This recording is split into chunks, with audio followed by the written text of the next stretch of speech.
and Marana. Bickley and Marana Mornings. Arizona Sports. The local sports leader. Bickley Blast. Mat Ishbia did a daring thing on Thursday with the NBA commissioner standing by his side. Ishbia joked that he wasn't aware of the NBA's tax aprons, effectively mocking the financial restraints placed on owners to ensure competitive balance. Now, I'm not sure if Silver found it funny, but I did. And once again, you kind of have to pinch yourself, because when we talk about our lack of championships in the Valley and how cursed we are as sports fans, it's not exactly true. Our main obstacle has been the curse of bad ownership. Men who didn't have the money to spend wildly on talent, or those who would rather hoard that money for themselves. Ishbia simply does not care. He's built a new facility for basketball headquarters. He brought back a G League team. He voluntarily increased this year's luxury tax bill at the trade deadline, which is something no other owner in the NBA did. His aggressiveness is everything you could ever want from a professional sports owner,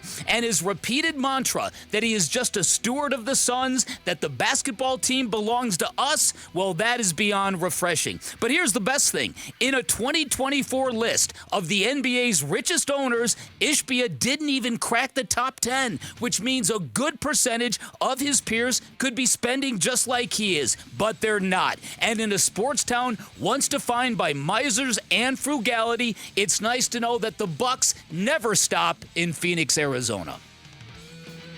All right, today's Bickley Blast brought to you by my great friends at Chapman BMW, who make luxury attainable. Find them online at chapmanbmw.com. I don't know what the second tax apron, what is that? No, I'm just kidding. So the way I look at it is this. We're trying to win. So I talked about four things, and obviously I know you're talking about Grayson and Royce, and we have other free agents as well. But the way we're looking at it is we're trying to win a championship, and we're going to try this year, and then we're going to try to figure out how to do it next year. And signing free agents is what it's going to take.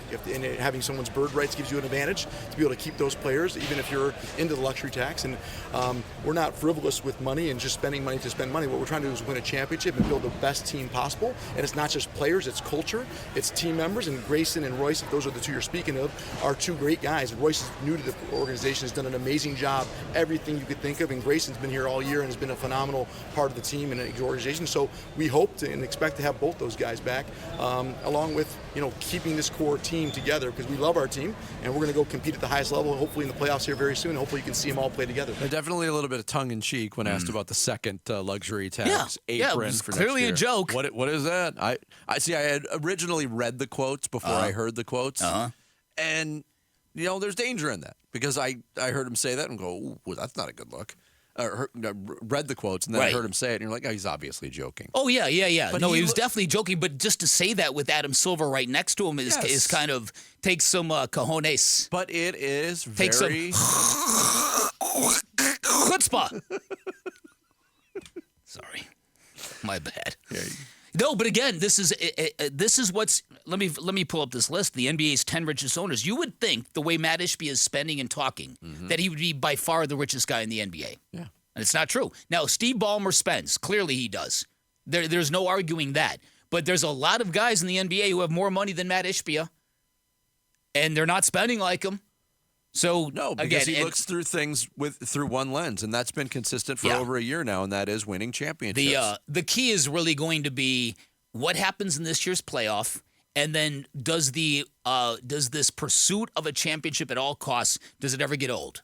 Does the losing money without the trophies ever get old? He's still new to this. It'll be interesting to see how many years he gives this strategy before he's like, okay, relax. Let's dial it back a little bit, because that even happened to Joe Lacob. Yeah. How long can you look? This strategy leads to you basically punting on your draft picks. And we have we have other organizations who have the exact opposite approach on draft picks. The Oklahoma City Thunder among them. If this doesn't lead to a championship, I think Jared asked a very pertinent question. Is this the permanent philosophy of the Phoenix Suns? Win, win, win, win, win, win. Future be damned.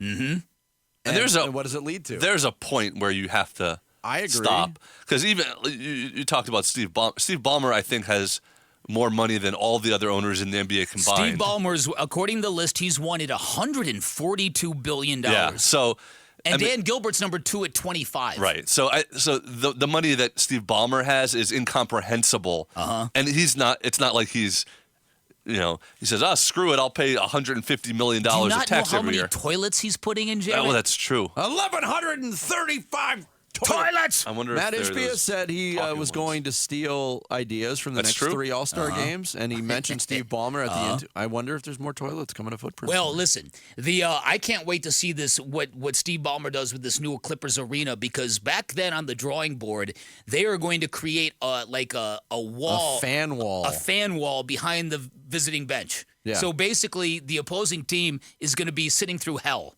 Yeah. 1,160 toilets. I keep getting that number wrong. But the problem, it's great in theory. My younger son is all about this idea. He wants Mat Ishbia to steal that idea for Suns games. The problem with the Clippers is it might just be a wall. There might not be people in it. Toilets! They don't have a lot of fans. No. Have you noticed this? Or They will that first year, though. They have part-time fans. It'll be the trendy place. The new and trendy is always hip in L.A. Yeah, true. And you think about that. That's a bad deal for a guy like Steve Ballmer, who you can come in and spend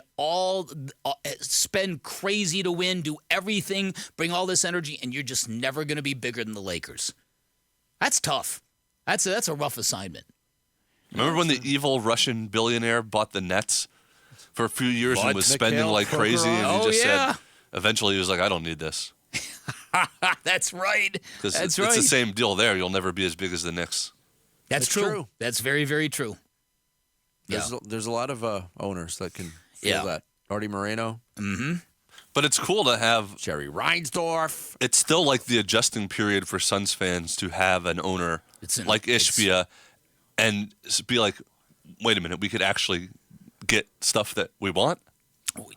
Really? I know. Exactly. He's respected in the league? Imagine that. Value scouting. Player development, cares about that. Yeah, it's such a reprieve for this market. Thank you, Baxter. Yeah, here was Mat Ishbia talking yesterday at the press conference. By the way, the press conference was about the Suns and Phoenix and Footprint Center landing the 2027 NBA All-Star Weekend. He just lists some of the changes over the last 13 months in his ownership. The last thing or so I'll say before turning it back over is, we've done a lot in 13 months. We've done a lot. And at the same time, I said when I took over as the governor, steward, it's not my team, it's the city's team. And it's my honor to work for the city and work for everyone to make this the best franchise in sports. We're going to work very hard, the Suns and the Mercury, and making it better every single day. And that's what we're working on. And we're not there yet, but I'll tell you, we're just getting started. We're just getting started. It's not like we're going to do a bunch of stuff in 13 months and not do anything. We're going to keep going, keep improving every single day. We're not going to be perfect. I'll make mistakes. We'll make mistakes, but we're trying to make this the best franchise, and that's what we do. We care about it. We're all about the community, the fan experience, the team members, and of course, we're all about winning. You mentioned something when you were reading that list. You had Dan Gilbert at number 2. You don't think that drives Mat Ishbia crazy? Of course. And I think I might be wrong, but I think we're getting our first Suns versus Cavs matchups in the Ishbia-Gilbert era. I didn't even think about that. Yeah. They're going to play twice. Suns better be focused for that game. And even when Mat Ishbia, when we had him on later in that day, he went on the Pat McAfee show. And Pat McAfee was asking, you get along with all the owners? And he's like, yeah, most of them. Most of them. He was on the Bill Simmons podcast and by name called out Dan Gilbert. He didn't do it on the McAfee show, but we know. We know. Thanks for watching Bickley and Marotta. Click to see the latest Bickley Blast and hit the button in the middle to subscribe to Arizona Sports.